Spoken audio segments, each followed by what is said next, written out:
안녕하신가요?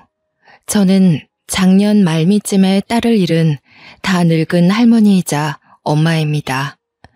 제게는 하나밖에 없는 귀한 딸이 하나 있는데요.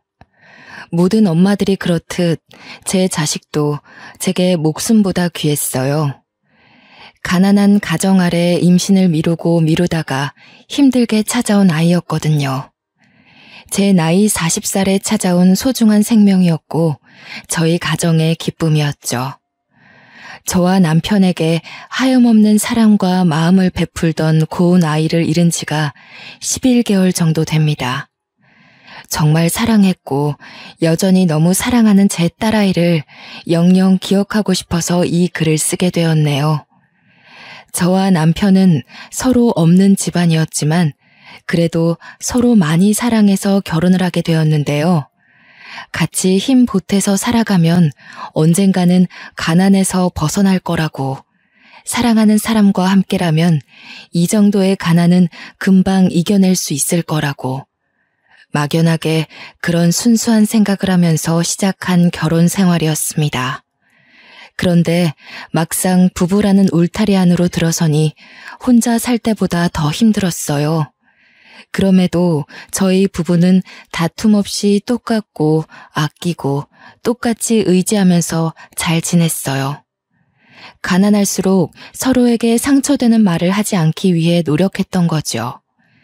저는 중학교를 졸업하고 고등학교는 돈이 없어서 다니질 못했고요. 남편은 고등학교까지만 졸업한 사람입니다. 제가 이런저런 여러 가지 아르바이트를 하다가 20대 끝 무렵 남편을 만나서 결혼을 하게 된 거거든요. 저희는 돈이 없어서 결혼식도 남들처럼 거창하게 못했어요. 혼인신고하는 것만으로도 큰 의미가 있었고 함께 살게 된 월세방에서 식탁에 물 하나 떠놓고 반지를 나눠 낀 것이 다였거든요. 그래도 행복했습니다. 부부로 지내면서 당연히 지치고 힘든 순간을 겪었지만 남편을 탓하지 않았고 남편도 저를 탓하지 않았다는 게 행복했던 이유 중 하나이기도 해요. 남편은 택배 일을 하는 사람이었는데 무거운 짐을 많이 들어야 해서 허리가 많이 아팠어요. 한 번은 디스크가 터져서 수술을 받기도 했습니다. 그럼에도 일은 그만둘 수 없어서 계속했는데 병원 갈 돈을 아껴야 하니 매사에 조심은 하고 있었죠. 한 10년을 저와 남편은 무료하고 평범하게 지내왔습니다. 중간중간 아이를 만들고 싶었으나 병원도 못 가는 우리 형편에 아이까지 만들면 사정이 더 어려울 것 같았어요. 당장 일을 해서 돈을 차곡차곡 모아야 하는 실정이기도 했고 좀 더 나은 형편의 아이를 낳아서 아이가 남들 하는 만큼은 배우고 먹으며 살기를 바랬거든요. 가난한 집에서 태어났다고 저희처럼 부족하게 크도록 하고 싶지 않았어요. 그래서 계속 미뤘더니 어느새 제 나이가 40을 바라보게 된 겁니다. 그때까지도 저와 남편은 가난한 형편을 벗어나지 못했습니다. 우선 매달 나가는 월세가 큰 발목을 잡았어요. 다른 걸 아끼더라도 애 하나 키우는 데는 한참 모자란 사정이었죠. 그럼에도 제가 나이를 너무 먹어버렸으니 혹시 몸이 안 좋아 아이가 생기지 않는 상황이 되어버린다면 정말 속상할 것 같았습니다. 저와 남편은 아이와 함께 지낼 환경을 위해서 돈을 벌기도 했거든요. 그렇게 죽을 만큼 돈을 모은 것 같은데도 서울에 집 하나 사기가 이렇게 어렵네요. 아이 없이 이대로 둘이서 살 수밖에 없는 건가 마냥 걱정하고 있는 제게 남편이 어느 날 그런 말을 했습니다. 내가 밤일까지 뛰는 한이 있더라도 당신이랑 내 아이는 안 굶길 거야. 그러니까 우리 아이 가지자. 나 당신이랑 똑 닮은 딸아이 갖고 싶어. 와, 생각만 해도 일하는데 의지가 솟고 힘이 나네. 무리하다가 건강해지면 어쩌려고. 나도 아이가 무척 갖고 싶지만 혹시나 준비되지 않은 우리 형편 때문에 아이가 마음을 다칠까봐 걱정돼. 내가 그렇게 안 둬. 그리고 당신 꼭 아이 낳고 싶어 했잖아. 그러려고 당신 몸 불살라 돈 모으고 아껴온 거잖아. 나는 아이 낳고 잘 키울 자신 있는데 당신은 아니야? 돈 걱정이라면 그건 정말 나한테 맡겨주라니깐.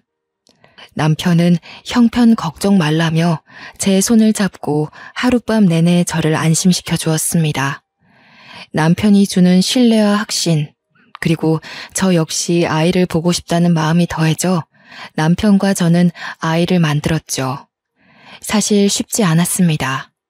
2년간 여러 번의 실패를 겪고 결국 나이 40을 맞이했을 때 제 딸이 찾아왔거든요. 남편이 제 몸을 생각해서 나이 40이 되면 아이는 포기하자고 했었는데 제가 고집부려서 노력한 결과였습니다. 저와 남편은 처음 딸아이를 품에 안은 그 순간을 아직도 잊지 못하고 있어요. 정말 뽀얗고 예쁜 딸아이였거든요. 간호사들도 우리 딸 예쁘다고 막 칭찬을 하는데 그 순간이 제 인생에서 가장 행복한 순간입니다. 이름은 고은이로 지었어요. 간호사들이 계속 곱다고 칭찬을 많이 해줘서 그 자리에서 짓게 된 이름이었죠.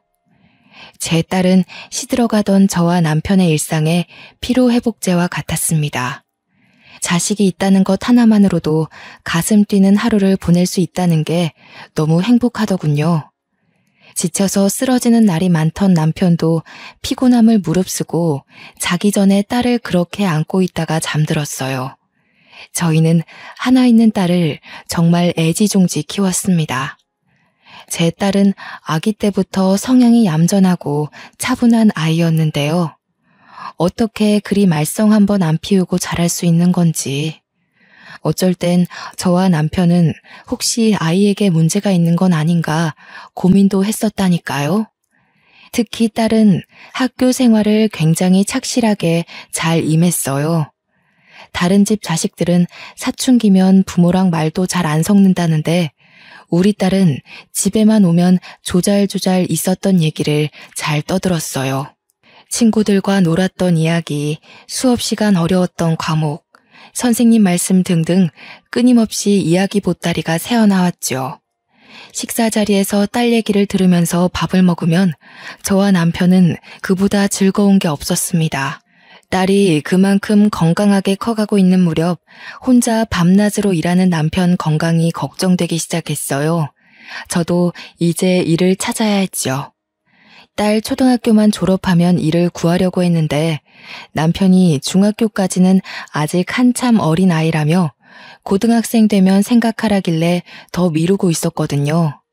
그런데 그렇잖아도 안 좋은 남편 허리가 갈수록 망가지는 게 보여서 더는 안 되겠더라고요. 아니나 다를까 남편은 몇 달 후 명예퇴직을 당했어요. 미안해 여보. 일할 수 있을 때까지 했어야 하는 건데. 그래도 걱정 마. 내가 얼른 다른 일 찾아볼게. 당신이랑 내 딸 굶기는 일 없게 한다고 했잖아. 미안할 게 뭐 있어. 너무 고생했어. 당신은 우리 가족을 위해서 해줄 수 있는 만큼 다 해줬어. 그러니까 더 이상 혼자서는 책임 느끼지 마. 나 당신이랑 함께 살아가려고 결혼한 거지 당신한테 내 인생 맡기기만 하려고 결혼한 거 아니야. 남편과 저는 한날 밤 딸아이가 듣지 않을 정도로 대화를 나누며 한참 서로를 위로해 주었습니다. 그리고 다음 날부터 함께 머리 맞대고 경제 생활에 대해 고민하기 시작했죠. 저는 아르바이트 경력은 많지만 이걸로 직장을 구할 수 있는 스펙은 안 되고 또 나이가 40인지라 어디 써줄 데도 없을 거 아닙니까? 남편도 나이가 있어서 어디 신입으로 들어가기도 애매하고요. 또 일을 찾기에는 아직 딸이 학생이기 때문에 오랫동안 벌이를 손 놓고 있을 수 없는 지경이었어요. 상황이 급했다는 거지요. 저희 수중에는 남편이 명예퇴직금으로 받은 돈과 적금이 전부였는데요. 여러 번 고민하다가 결국 마음먹은 일이 바로 작은 국수집을 차리는 거였습니다. 식당을 하나 차리고 싶은데 마땅히 내세울 요리 실력이 아니라 고민하던 차에 국수가 떠올랐어요. 딸이 국수를 참 좋아하는데 그 때문에 제가 평소 국수하는 데는 도가 텄거든요. 딸도 저희가 식당을 할 거라고 하니까 국수집을 적극 추천하기도 했고 이웃집 아줌마가 저희 집에 놀러 왔다가 제가 만든 국수를 먹고는 장사 한번 해보라고 칭찬해 준 적도 있었어요. 물론 그 칭찬은 그저 기분 좋은 농담으로 넘겼지만요. 그래서 국수집을 차리게 되었는데 뭐 특별할 것 없는 그저 흔한 주부 손길이라 도심 가격보다는 싸게 팔았습니다. 제 딸이 굉장히 좋아했어요. 이제 국수 원 없이 먹을 수 있다면서요. 얼마나 사랑스럽던지. 저희 집 국수가 저렴해서 그런가 돈 없는 학생들이나 어르신들이 좀 많이 찾아왔는데요. 행색 보니까 다들 하나같이 저처럼 어렵고 힘들게 사는 처지처럼 보였습니다. 그래서 국수양을 듬뿍 주기도 했거든요. 그런데 그게 소문이 났는지 덕분에 손님이 빠르게 늘더라고요. 제 남편은 배달을 했어요. 우리는 업체를 쓰는 게 아니기에 정말 엎어지면 코다할 가까운 곳만 배달을 갔는데도 수익이 괜찮았습니다. 그렇게 무탈하게 장사를 진작 국수집을 차릴 걸 그랬나 싶더라고요. 엄마, 휴대폰 좀 바꾸라고 했지? 이거 나 초등학생 때부터 썼던 거 같은데? 요즘 영상통화 되는 거 많잖아. 아빠랑 둘이 그걸로 바꿔. 아이고 됐어. 그 비싼 걸 뭐하러. 지금 그 전화도 튼튼하고 잘만 되는구만. 전화가 연락만 될 수 있으면 되는 거지. 내가 학교 가서도 엄마 아빠 보고 싶을 때가 있으니까 그렇지. 영상통화 되면 얼굴 보면서 얘기할 수 있고 좋잖아. 나 이제 곧 직장인이잖아. 첫 월급 받으면 내가 휴대폰 하나씩 사줄까? 제일 좋고 화면 크고 비싼 걸로. 또 봐라. 쓸데없는데 신경 쓰지. 됐네요. 그 돈으로 너 하고 싶은 거 하고 사고 싶은 거 사면서 써. 우리 딸내미 코 묻은 돈을 어떻게 받니? 대학을 졸업한 딸은 식품회사의 개발 직원으로 입사했습니다. 전공도 그쪽으로 가더니 학점까지 좋아서 교수님 추천서를 받고 들어갔다네요. 그러면서 하는 말이 참 귀여웠는데요. 나는 엄마 국수가 세상에서 제일 맛있어서 모든 사람들이 엄마 국수 다 알았으면 좋겠어. 내 꿈이 뭔 줄 알아? 돈 모아서 엄마 아빠한테 큰 사업체 하나 차려주는 거. 바라지도 않았는데 원하는 꿈이 저희를 위한 선물이라는 딸의 말이 기특하고 자랑스러웠어요. 다 큰 어른이 되었는데도 국수를 먹기만 하면 꼭 옷에 한 가닥씩 흘리는 이 칠칠 맞은 아기가 언제 이렇게 커서 똑 부러지는 소리를 하나 싶더라고요. 건강하고 예쁘게 자라줘서 너무 고마웠지만 딸이 커간다는 건 저와 떨어져 지낼 날도 얼마 남지 않았다는 거잖아요. 당연히 좋은 사람 만나 시집을 갈 것이고 이러한 과정은 인간에게 있어 자연스러운 일인 거 아는데 참 상상만 해도 서운하더라고요. 딸이 행복하길 바라지만 헤어짐이 조금 늦게 오길 바랬어요. 그런데 그렇게 한없이 아기처럼 보이던 딸이 어느 날 같은 회사 직원이라며 결혼할 남자를 소개했는데요. 막상 걱정했던 일이 코앞에 닥치니 딸 낳고 상심을 해본 적 없던 제가 딸 몰래 며칠 동안 소가리를 했습니다. 그래도 딸 앞에서는 티내지 않았죠. 딸의 행복을 위한 길이니 축하해주고 싶었으니까요. 그런데 무슨 생각으로 그런 결정을 내렸는지 모르겠다만 딸과 사위 될 사람이 결혼을 한 뒤 아이를 가지게 되면 사위가 일을 그만두고 육아에 전념한다고 하는 겁니다. 사위가 평소 그걸 희망했고 영 집안일과 맞지 않다던 딸이 돈을 벌기로 했다네요. 솔직히 제 선에선 이해하기 어려운 가치관이었어요. 요즘 애들과 저 때의 생각이 차이날 수밖에 없다는 걸 이해하려 해도 걱정되는 건 어쩔 수 없었죠. 그래도 어쩌겠습니까? 둘이서 너무 확고한 마음을 가지고 있고 믿어달라고 씩씩하게 말을 하니 이 결혼을 허락할 수밖에요. 딸은 결혼하고 한 달 만에 임신을 했어요. 배가 남산만해진 딸이 출산할 때 전화해서 남편이랑 급하게 산부인과로 갔던 기억이 납니다. 엄마, 나이 40에 나 낳는다고 진짜 고생했겠다. 나는 지금도 버티기가 너무 힘든데 우리 엄마 얼마나 아팠을까? 그래도 내 아이 보면 그 고통 싹 사라질 만큼 기쁘겠지?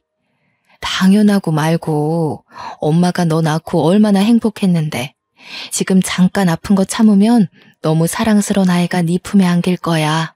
많이 아프면 소리 질러도 돼. 엄마가 옆에 있을게. 엄마, 나 진짜 이번에 느꼈어. 나는 세상 엄마들 다 존경해. 그중에서 엄마를 제일 존경해요. 태어나게 해줘서 진짜 고마워. 나 평생 엄마 아빠한테 효도할 거야. 딸 출산 때 분만실로 한 사람만 들어올 수 있게 해주었는데요. 딸이 사위를 두고 엄마랑 같이 있고 싶다고 해서 제가 들어갔어요. 제 눈에는 여전히 품 안의 아기인 딸이 자기 아이를 낳느라 힘들어하는데 그게 그렇게 가슴이 찢기는 기분이더라고요. 아이가 생각보다 잘 나오지 못하고 애를 조금 먹었거든요. 그 순간만큼은 태어날 손녀보다 제 딸 생각뿐이어서 그저 손녀가 원망스럽기도 했네요. 그래도 태어난 손녀가 너무 예쁘더라고요. 제 딸이 태어났을 때랑 얼마나 똑 닮았는지 굉장히 뽀얀 아기였어요. 제 딸을 낳았을 때와는 또 다른 행복감이 밀려오더군요. 그 손녀를 제가 가장 먼저 안아보았어요. 딸은 육아휴직으로 1년을 집에서 쉬다가 손녀가 2살이 되었을 때 결혼 전 약속했던 것처럼 사위랑 역할을 바꾸었어요. 그때부터 사위가 살림을 했고 딸이 직장에 나가서 돈을 벌어왔죠. 딸도 사위도 괜찮아 했고 이런 역할 분배가 적성에 맞다는데 저는 왜 이렇게 걱정이 되는지 저도 참 주책이더라고요. 사위가 알아서 잘하겠다만 그래도 투박한 남자 손길에 맡겨진 손녀가 염려되어서 사위에게 몇 달간 전화만 했었네요. 혹시 모르는 거 있으면 나한테 전화하고 괜히 사부인한테 전화했다가 잔소리 들을라. 너희가 잘하고 있다고 해도 어른들은 걱정될 수밖에 없거든. 또 귀한 아들 고생시킨다고 사부인이 우리 고은이 미워하면 어쩌니? 아닙니다. 장모님, 저희 어머니께서 고은이 엄청 좋아하세요. 여자가 야무지고 강단 있다고 고은이 때문에 저희 집이 잘 돌아간다고 했는걸요. 저보고 매일 고은이한테 엎드려 절하래요. 사위 인상이 참 좋다고 생각은 했었는데 시간 지나고 보니 인품도 참 훌륭하더라고요. 사돈댁 아량이 워낙 넓어서 사위까지도 올곧게 자랐나 보다 그런 생각이 들었죠. 또 사위는 반찬까지 훌륭하게 만들어낼 정도로 완벽하게 집안일을 하고 있었는데요. 한번 딸의 집에 놀러 갔다가 사위가 만든 음식을 대접받고서 아주 깜짝 놀랐답니다. 이게 정말 강서방이 다 준비했다는 말이니? 내가 살면서 보도 못한 음식들이 한상이네. 이게 무슨 일이라니? 사부인 솜씨가 좋아서 배운 건가? 가정집에서 이런 요리를 먹게 될 줄은 몰랐네. 엄마, 말도 마. 이 사람이 고등학생 때부터 요리를 해서 시부모님 밥상을 차려주고 그랬대. 대박이지 않아? 집안일을 얼마나 잘하는지 전생에 현모양처 아니었나 모르겠어. 맞아요. 나는 할머니 국수 다음으로 아빠 음식이 제일 맛있어. 아빠, 오늘 저녁은 뭐 차려줄 거야? 나 파스타 먹고 싶은데. 딸 말대로 사위는 그야말로 집안 살림살이를 완벽하게 해내고 있더라고요. 그렇다고 육아일을 소홀히 하는 것도 아니었습니다. 초등학생 아이가 먹을 음식까지 따로 해내는 유능함까지 보였어요. 저와 남편이 사위의 살림 실력에 얼마나 놀랐는지 한참 웃었답니다. 어쩌면 저보다 더 꼼꼼하고 자부할 수 있었어요. 우리 사위가 이런 사람이다 하고 동네방네 자랑하고 싶기도 했고요. 그동안 제가 걱정했던 게 민망하고 미안할 정도였다는 거죠. 저는 그 후로 사위에 대한 근심을 완전 끊어버렸습니다. 세월이 참 빠른 게 서로 정신없이 살고 각자의 생활에 적응하다 보니 어느새 딸이 낳은 손녀가 벌써 중학생이 된 겁니다. 그때까지도 딸 부부는 문제없이 참 행복하고 단란하게 잘 살았어요. 외조, 내조 각자 임무에 충실하다 보니 잘 살 수밖에 없었겠죠. 딸 사정이 경제적으로 많이 안정된 터라 저는 딸에게 은근슬쩍 둘째 손주를 묻기도 했는데요. 보영이가 나중에 크면 혼자 쓸쓸하지 않겠어? 동생 하나 만들어주지 그래. 아직 둘째 생각은 없는 거야? 나이 들면 갖고 싶어도 몸이 안 따라줘. 나는 보영이 하나로 만족해. 나도 외동이잖아. 그래서 엄마 아빠한테 그만큼의 사랑을 받을 수 있었다고 보거든. 내가 받은 사랑의 크기를 보영이도 느끼게 해주고 싶어. 난 엄마 아빠가 나만 봐줘서 너무 행복했거든. 딸은 나이가 들어도 부모 눈엔 한참 아기라는 걸 이럴 때 또 느꼈네요. 저는 한때 남편과 제 마음이 딸에게 전해지지 않으면 어쩌나 걱정하기도 했는데 다행히도 딸은 우리의 사랑을 알아줬나 봅니다. 참, 손녀 보영이가 정말 제 딸의 마음씨를 쏙 빼닮았더군요. 중학생이라 한참 사춘기일 텐데도 일주일에 한 번씩이나 이 낡은 국수집에 와서 얼굴을 비춰줬습니다. 엄마가 할머니 국수 엄청 자랑하더라고요. 근데 자랑할 만했다. 너무 맛있어요. 저 다음 주에 친구 데려와도 돼요? 제가 친구들한테 우리 할머니 국수 엄청 맛있다고 하니까 친구들도 먹고 싶대요. 어머, 정말? 친구들 많이 데리고 와. 할머니가 국수 공짜로 해줄게. 우리 손녀 친구들은 얼마나 착하고 예쁜지 보고 싶네. 학교 생활 어떻게 하는지도 좀 들어보고. 손녀를 보면 꼭 예전에 밥도 안 먹고 국수만 먹으려고 하던 제 딸을 보는 것 같아서 기분이 좋았어요. 까르르거리는 손녀의 웃음 덕분에 바쁜 장사에도 얼마나 힘이 솟는지 모릅니다.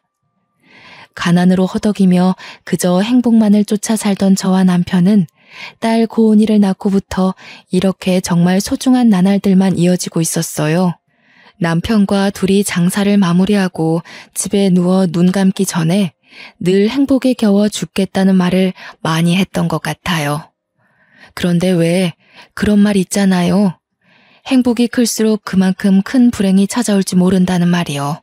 저는 가족이 있기 때문에 살면서 그 어떤 고난도 고난이라 생각지 않고 넘길 만한 힘이 있었어요. 허나 그날 저녁 사위에게 온 연락은 제가 쌓아온 모든 인생을 한순간에 무너뜨려 버렸어요. 장모님, 늦은 시간에 연락드려서 죄송해요. 급한 일이라. 여기 집 옆에 대학병원인데요. 지금 바로 와주실 수 있으세요? 고은이가 사고를 당해서요. 이때 심장이 내려앉은 기억은 아직도 괴롭고 잊히지가 않아요. 가타부타 설명을 들을 정신도 없이 저와 남편은 일하던 옷차림 그대로 식당을 뛰쳐나갔습니다. 마감 중이던 식당을 문도 못 잠그고 정신없이 나왔죠. 급하게 택시를 타고 사위를 찾아서 만났건만 딸 얼굴을 바로 확인할 수가 없었습니다. 사위 말로는 딸이 현재 수술실에 있는 상황이라고 했어요.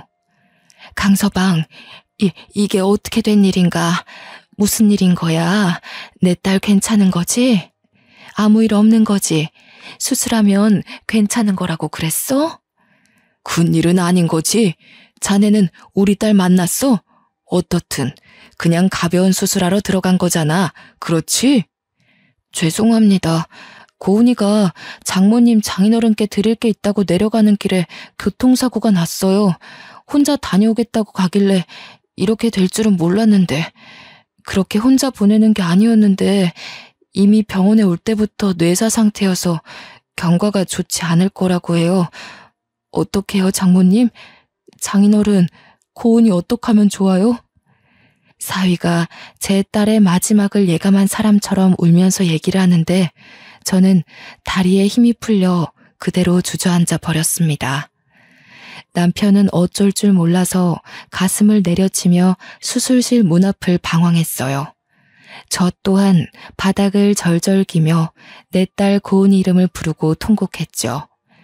저는 그래도 딸이 무사히 수술을 마치고 나와 엄마 그 한마디 해줄 거라고 마지막까지 희망을 갖고 있었어요. 그러나 기적은 일어나지 않았고 사위한테 그렇게 들은 말이 딸의 마지막 소식이 될 줄은 몰랐습니다. 심장 졸이면서 기다렸던 의사가 나오는데 저희에게 죄송하다는 사과를 전하며 고개를 숙이더라고요. 정말 꿈 같은 일이었습니다. 딸의 모습이 생생하게 제 마음에, 머리에 살아있는데 다시는 볼 수 없다니요. 다시는 눈을 뜨지 않는다니요. 전혀 실감나지 않았어요. 믿을 수가 없었어요. 그때 뒤에 나온 간호사 한 분이 딸 사고 현장에서 발견된 거라며 제게 물건 하나를 건네줬는데요. 포장 박스가 사고 현장에서 바닥을 굴렀는지 엉망이더라고요. 다 허물어진 그 박스를 열었더니 휴대폰 2짝이 있는 거 아니겠습니까? 어제까지만 해도 제 딸이 그 예쁜 얼굴로 영상통화를 하면서 제 폰이 오래돼 영상이 계속 끊긴다고 새 폰 사주겠다는 걸 말리느라 투닥거렸거든요. 그게 딸과 가장 최근에 한 통화였어요. 자꾸 이상한데 돈 쓰지 말라고 조금 혼을 내기도 했네요. 그 자리에서 최신 폰을 받자마자 정말 졸도할 뻔했습니다. 눈물이 앞을 가리는데 숨쉬기가 힘들더라고요. 그리고는 나중에 딸이 천에 가려진 채로 실려 나왔고 그 자리에서 한참이나 딸을 쥐고 대성통곡을 했어요. 천을 걷어내 곤히 자고 있는 딸을 보듬어 안으며 손을 주무르며 그렇게 몇 분 동안 딸 이름을 부르며 울부짖었습니다. 나중에 들은 말인데 딸이 졸음운전하는 차에 부딪힐 뻔한 어르신을 구하려다가 변을 당했다고 하는 겁니다.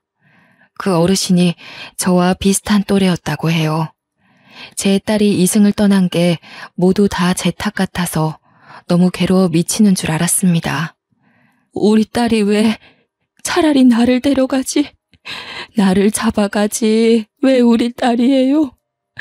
내 딸이 얼마나 착하게 살았는데. 고은아, 엄마한테 얼른 와. 엄마가 목숨 내놓을게. 제발 엄마한테 와, 고은아. 보영이는 어쩌고 그렇게 가버리니? 왜 이렇게 엄마 옆에 짧게 있다가 가버려? 저는 빈소에 마련된 딸 사진 앞에서 한참을 엎드려 하늘을 원망했습니다. 할머니, 저 엄마가 너무 보고 싶어요. 엄마가 내일 맛있는 거 사준다고 학교 야자 빼라고 했었는데 이제 엄마 못 보는 거예요? 다시는 엄마를 볼 수 없다는 게 너무 무서워요, 할머니. 아이고, 가여운 내 손녀. 보영아, 어떡하면 좋니? 이렇게 어린 것들 두고 어떻게 엄마가 갈 수 있다니? 할머니가 미안하다. 네 엄마 지켜주지 못해서 미안해. 어린 나이에 엄마를 잃은 손녀를 부둥켜 안고서 딸 이름을 얼마나 불렀는지 몰라요. 그렇게 3일을 눈물로 보내고 마지막으로 납골당 안치까지 정리했는데 도무지 그 앞에서 발걸음이 안 떨어지는 겁니다. 그 당시 저는 아직 우리 딸과 안녕할 준비가 안 되었고 하룻밤 지나면 이 모든 게 꿈일 것만 같았습니다. 딸한테 전화와서 또 휴대폰으로 잔소리 들을 것만 같은데 바로 내일 다시 볼 수 있을 것만 같은데 인사를 해야 한다뇨. 아직 내 품에 안았던 그 어린 아기의 온기를 여전히 기억하고 있는데 보내주라뇨. 저는 납골당 앞에서 정신을 잃을 정도로 또 눈물을 흘렸고 사위가 저를 부축해줘서 겨우 납골당을 벗어날 수 있었습니다. 사위는 저와 남편을 국수집 앞까지 차로 태워다 줬어요. 그때서야 국수집 문을 안 닫고 나섰다는 걸 알았죠. 이 때문에 얼마나 정신없었는지 또 한 번 실감났네요. 다행히도 식당은 별다른 변을 당한 게 없어 보였습니다. 손님들이 카운터 앞에 놓인 수첩에다가 몇 자의 걱정하는 메모를 적은 것만 있었어요. 사위와 남편이 가게를 정리하는 동안 저는 테이블 앞에 주저앉아 딸이 준 휴대폰만 쥐며 또 한참을 울었는데요. 앞으로 살아갈 날이 너무 무섭더라고요. 과연 내가 내 딸 없는 세상에서 살아갈 수 있을까? 고은이 없이 웃을 수 있을까? 내 딸의 따뜻한 품, 다정한 눈빛, 함께한 세월을 가슴속에 묻을 수 있을까? 너무 자신이 없어서 한없이 무너져만 갔죠. 일어서고 싶은 마음도 없었어요. 그래서 그 뒤로 가게 문 앞에 사정을 설명하고 당분간 일을 나가지 않았습니다. 이 식당을 차리게 해주고 마음먹게 힘을 준 딸이 이 세상에 없는데 제가 일할 의지가 어디 있겠습니까? 아무것도 할 의욕이 없어서 집에서만 그렇게 시름시름 앓는 걸 어느 날 사위가 집으로 오라고 연락이 왔더라고요. 딸의 짐을 정리하기도 해야 해서 저와 남편은 마음을 추스르다 말고 딸 집에 올라가게 되었습니다.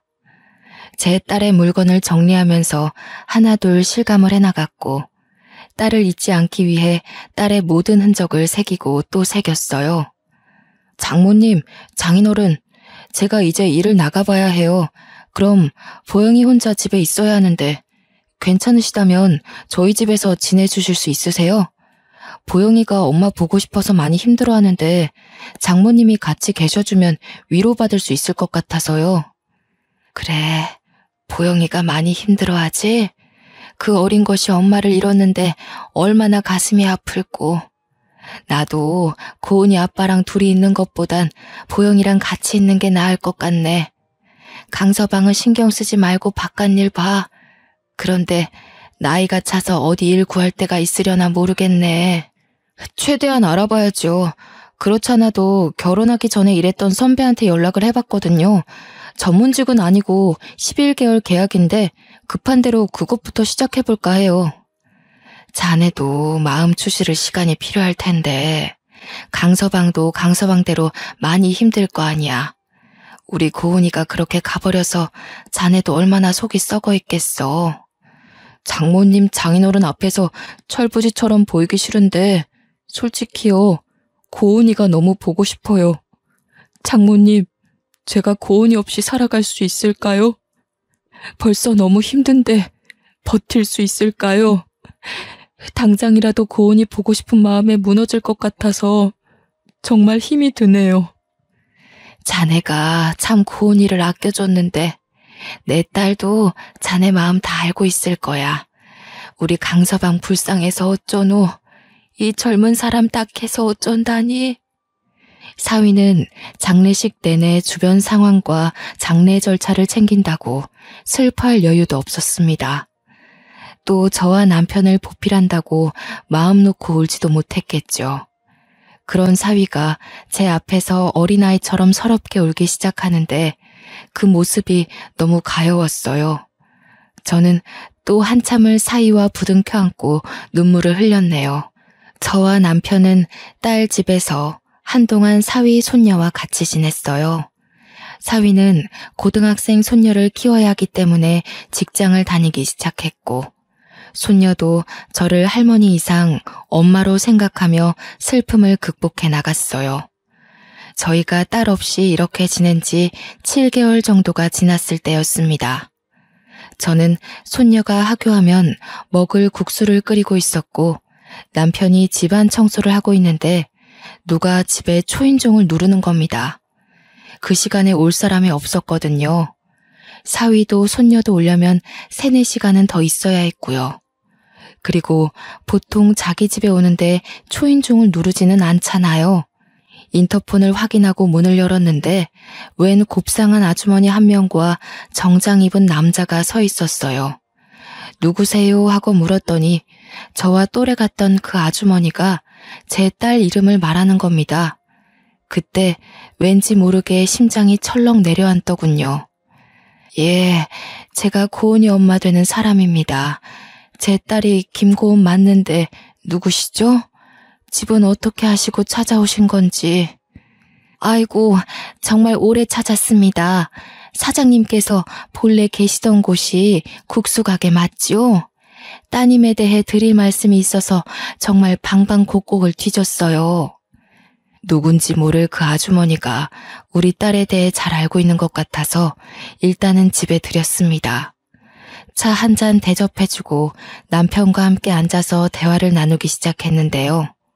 저는 또다시 울음을 터뜨릴 수밖에 없었고 기절초풍할 뻔했죠. 다름 아닌 이 아주머니가 제 딸이 구해주다 희생을 하게 된 그 어르신이라는 겁니다. 아가씨랑 정말 짧은 만남이었지만 저는 소중한 인연으로 생각하고 있어요.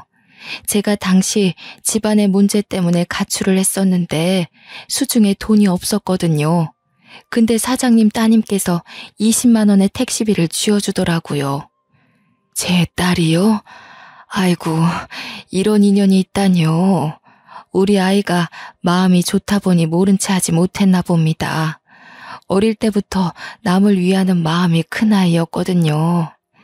네, 정말로 마음씨 좋은 아가씨였죠. 그래서 제가 잊지 못하고 그 아가씨를 찾고 싶었던 거예요. 그렇게 찾던 중에 안타까운 소식을 들어버렸네요. 부디 다시 만날 수 있길 바랬는데. 아주머니 말로는 자식이 한 식품기업의 첫째 며느리인데 거기 회장이 죽기 전 집안의 재산 문제 때문에 버선발로 내쫓겼고 돈 없이 내쫓기는 바람에 이틀 동안 먹지도 못하고 굶으면서 거리를 걸어 다녔다더군요. 그걸 딸이 제 집으로 휴대폰을 갖다 주러 내려오다가 발견했고 태워드리고 싶으나 가는 길이 너무 급해서 20만 원의 돈을 쥐어준 거라고 합니다. 그런데 하필 그 순간 감기약으로 졸음운전한 차가 돌진했다는 거죠. 제 딸이 이 아주머니를 밀어내고 자기가 사고를 당한 거라네요.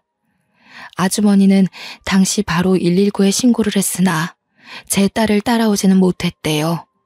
사고는 정말 가슴 아팠지만 아주머니는 딸이 준 20만 원으로 용기를 얻어 재산 다툼에서 이겼고 반드시 제 딸의 흔적을 찾아 꼭 보답하겠다고 전국을 뒤졌던 거랍니다. 사장님께서 괜찮으시다면 저도 아가씨의 기일을 챙기고 싶습니다. 부담 가지지 마시고 허락해 주세요. 저 또한 아가씨에게 은혜를 입은 사람이 아닙니까? 이 늙은 사람이 어린 영혼을 대신 희생하게 해서 미안하다고 꼭 사죄를 드리고 싶어요. 그런 말씀 마세요. 제 딸은 분명 그런 일이 생긴다면 자기 죽을 줄 알더라도 또 뛰어들었을 겁니다. 제 딸이 그런 아이예요. 그래도 고맙습니다. 제 목숨줄 끊길 때까지 제 딸이 어떻게 세상을 뜨게 됐는지도 모르고 죽는 줄 알았는데 이제야 마음이 놓이네요. 제 딸을 온전히 보내줄 수 있을 것 같아요. 정말 죄송합니다. 사장님, 제가 고개를 들 면목이 없습니다.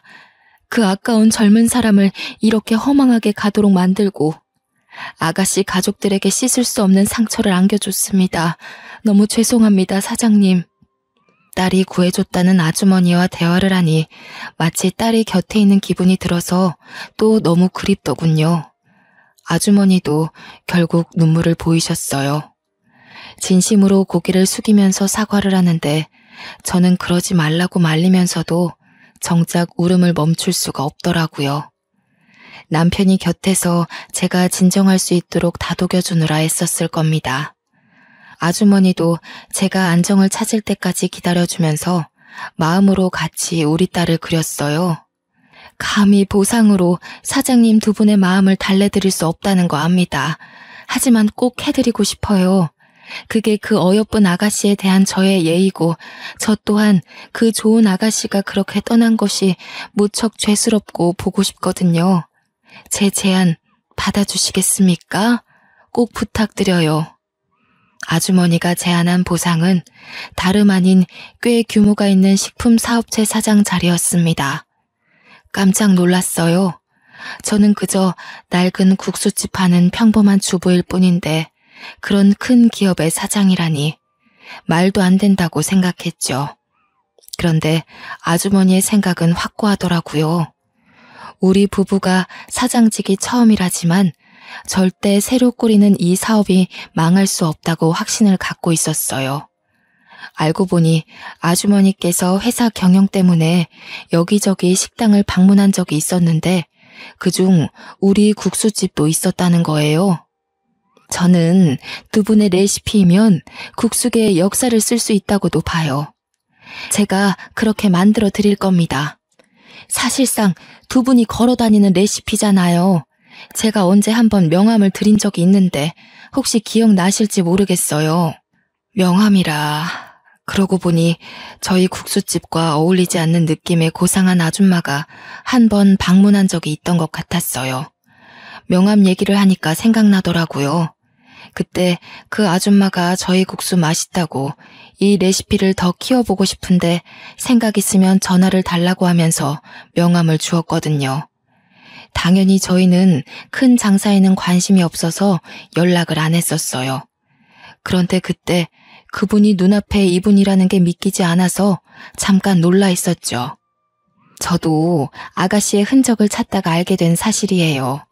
아가씨 부모님이 제가 꽂혔던 국수집 사장님이라는 게 많이 놀라웠거든요. 이게 다 아가씨가 이어준 인연인가 봅니다. 아주머니는 말로는 저희 국수집을 처음 방문했을 때부터 사업 계획서를 짜놨다고 하는 겁니다. 대충 설명을 해주길 본점을 시작으로 차차 전국의 사업체를 확장시켜 나가고 싶다고 했어요. 어떻게 이런 인연이 있을 수 있는 걸까요? 아주머니가 하는 말을 듣는데 문득 제 딸이 우리한테 큰 사업체 차려주는 게 꿈이라며 자랑스럽게 얘기하던 모습이 떠오르더군요. 정말로 죽은 딸이 마지막으로 저희를 위해서 주는 선물일까요? 죽어서도 이 못난 엄마 아빠를 지켜봐주고 챙겨주고 있는 걸까요? 마치 딸의 효심이 하늘에서도 전해 내려진 것 같았어요. 그렇잖아도 다 늙은 사람 둘이서 언제까지 사위한테 기댈 수 없는 노릇이고 또 사위도 다 늙은 나이에 신입으로 들어간 거라 연봉이 낮아서 문제였는데 일자리가 필요하긴 했거든요. 아무래도 딸의 선물이 맞나 봅니다. 식구들이 어렵게 지내는 걸 지켜보고서 또 자기 몸 불살라 우리를 살려주는구나 생각이 되었어요. 너무 과분하지만 저는 아주머니 제안을 받았습니다. 남편도 저와 같은 생각을 했는지 고은이가 우리한테 마지막까지 효도를 하고 가네라며 눈물로 아주머니 제안을 감사히 받더군요. 덕분에 저희 부부도 사위랑 손녀도 경제적인 걱정은 없어졌어요. 경제가 안정이 되니까 모두 마음의 여유가 생기더라고요. 사위는 저희가 받은 식품기업에서 부사장 자리를 맡고 있는데요. 그 아주머니께서 사람을 보내주는 덕에 친절하게 교육을 받고 있답니다. 저랑 남편은 이렇게 큰 사장 자리가 처음이라 실수가 많았지만 그래도 딸이 준 마음이라고 생각하여 열심히 익히며 배우고자 노력하는 중이에요. 지금은 수도권 쪽에 사업체 몇 군데가 확장되었고요. 한동안 사업 경영을 익히느라 정신없이 세월을 보냈다 보니 어느새 딸 기일이 다가왔더라고요. 이 사연을 쓰게 된 것도 내일이 1년 만에 찾아온 딸의 첫 기일인데 오랜만에 딸과의 지난 날을 추억해보고자 또 딸과의 세월을 기억하고자 시작한 일이었습니다. 청승맞게도 쓰면서 또 울기만 했네요. 키보드를 몇 번이나 닦았는지 모릅니다. 그래도 딸 생각하며 손녀를 돌보고 있다 보니 손녀를 통해 제 마음을 많이 위안받고 있어요. 제 딸이 자기와 똑 닮은 손녀를 낳아준 게 얼마나 고마운지 몰라요. 내일 기일에는 시댁 식구까지 함께 딸을 보러 가기로 했답니다. 저희는 손녀를 위해 아직 사위네 집에 함께 살고 있는데요. 시댁 식구들이 일찍 집에 방문한다고 해서 그만 컴퓨터를 끄고 자야 될 것 같아요. 마지막으로 하늘에 있는 딸에게 제 마음이 전해지길 바라며 몇 마디 남겨보고 싶네요. 사랑하는 내 딸 고은아, 엄마는 아직도 내 딸이랑 함께한 시간을 마음속에 고이 품고 있어. 착한 우리 딸.